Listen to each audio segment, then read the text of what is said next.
Yan ang ulam ko, guys. Sarap. Kay sarap-sarap. Okay, sarap naman ng ulam. Guys, yan ang ulam ko, guys. Pwedeng pa-share. Pahingi ng like. Papalo na rin, guys. Pwede po ba, guys? Hindi ba, guys? Ang sarap. Sarap, guys. Yan. Sinong hindi mag-like, ibig sabihin hindi niya type yung ulam.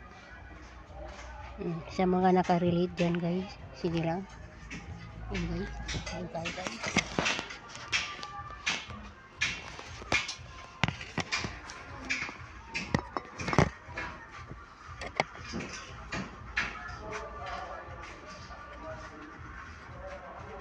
Ano ulam mo?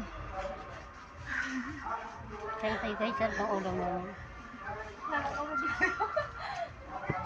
Pa-share and like, tay. Sarap, guys.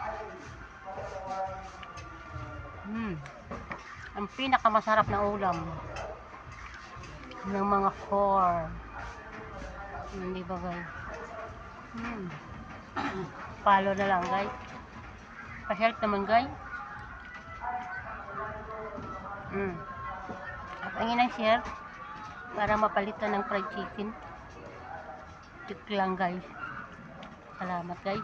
Subscribe naman yan, guys. Sarap.